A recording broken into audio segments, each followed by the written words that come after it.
All right, this is a screencast on Zora Neale Hurston, and the text is How It Feels to Be Colored Me. It was an essay, a descriptive essay that she wrote during her literary career.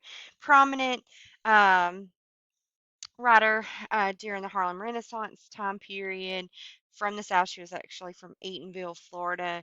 Um, she is really in this essay kind of exploring her identity as a colored person, but more than that, teaching the readers to look past a pride in race and focus more on a pride of self. And she does that in some very unique ways in this essay.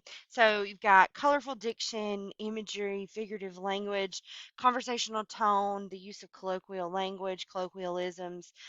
There's a lot to unpack here in this. She says, "I'm colored," to start off the essay, but it hasn't always been something that she viewed uh, herself as. And so she starts by talking about the very day that she became colored, insinuating that she kind of lived up until that day not seeing difference. So she talks there in that second paragraph about her hometown, the little Negro town of Eatonville, Florida, which was an exclusively a colored town. So primarily colored people living there, and so the only time she came in contact with white people along the way were when people passed through going or coming to Orlando. It was kind of a thoroughfare for travelers. And so she talks about loving to sit on the front porch of her house. She calls it her gallery seat there in the third paragraph. And also she loved to sit atop the gate post outside in the yard, and that was her proscenium box. And so her stage that she would watch the world go by.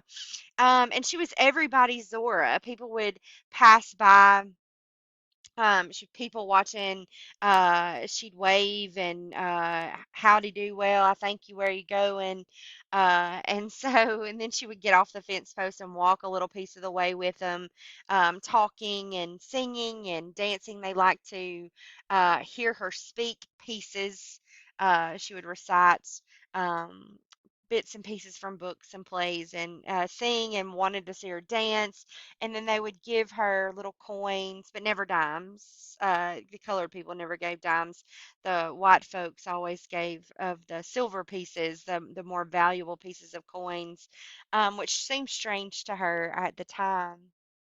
So when she was 13, her mother dies, and she was sent to school in Jacksonville, and she had to kind of leave Eatonville behind.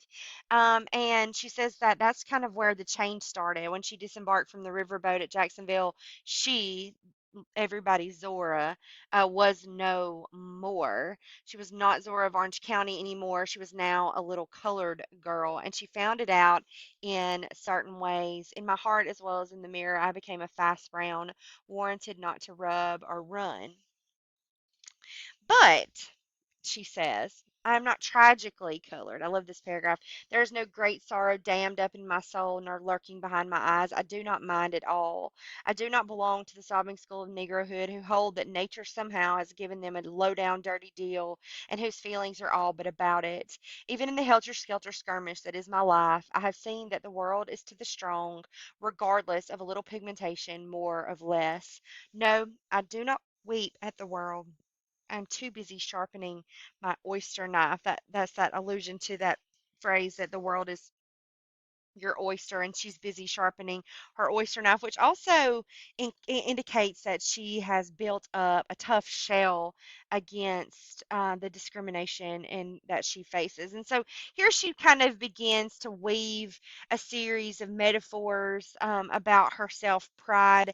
She doesn't really have time to stop and think about discrimination because um, she is as a dark rock that is surged upon and overswept, but through it all she remains herself. When covered by waters, I am.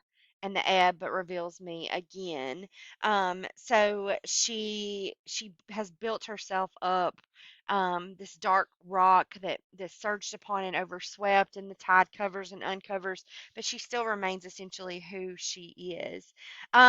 She says that she doesn't always feel colored. Uh, she doesn't always feel colored, but she also says that there are times that she feels very much she feels that color, that difference.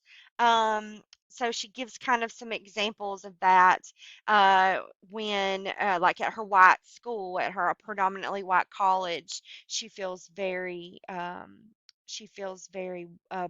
colored. She says she feels most colored when she is thrown against a sharp white background, like her school. And then also she gives the example of sitting in a basement at the New World Cabaret with a white person, her color comes, kind of suggesting that it comes and goes like the tide in a myriad of different ways. So when she's at this New World Cabaret listening to jazz, she says, in as she's listening to that, she says, I follow those heathen, follow them exultingly. I dance wildly within myself. I yell within. I whoop. I shake my assegai above my head, and I hurl it to the true to the mark, yowl. I'm in the jungle and living in the jungle way. My face is painted red and yellow, and my body is painted blue. My pulse is throbbing like a war drum. I want to slaughter something, give pain, give death to what I do not know, but the piece ends. The men of the orchestra wipe their lips and rest their fingers. I creep slowly back to the veneer we call civilization with the last tone and find the white friend sitting motionless in his seat, smoking calmly. Good music they have here, he remarks, strumming the table with his fingertips. So she feels at times that at times like that she is colored. As is coming and going in ways. He is so pale with his whiteness, and I am so colored. And then there are times that she feels raceless. She says at certain times I have no race. I am me. When I set my hat at a certain angle and saunter down 7th Avenue, Harlem City, feeling as snooty as the lines in front of the 42nd Street Library.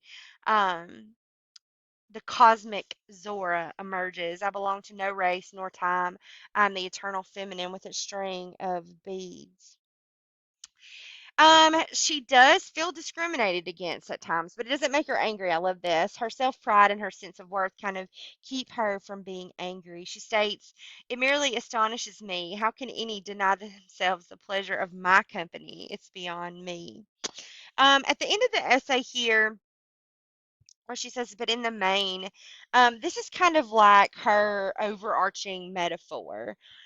She compares her self identity to a brown bag of miscellany propped against a wall in company with other bags, white, red, and yellow. Pour out the contents, and there is discovered a jumble of small things, priceless and worthless. And to her, if you were to dump out everybody's bag into a large pile and restuff all the contents into different bags, it wouldn't alter much, seeming to suggest that people of all races are essentially of the same human character. She says a bit of colored glass, more or less, would not matter. And then there at the end, she concludes by asserting that perhaps that is how the great stuffer of bags, or God, the creator, created us, filled us this way in the first place. We're all just a brown bag of miscellany, um, full of priceless and worthless things, but we're all essentially of the same um, character, um, and that was how we were intended to be. And so I've always found this piece to be very inspiring, and very thought provoking in a time where she has such a strong sense of self pride and self worth that she sees beyond her discrimination. And we talked about multiple texts at this point where that spirit of perseverance and um, that indomitable spirit. And I'd really think that she kind of encompasses that and embodies that here, especially in this piece.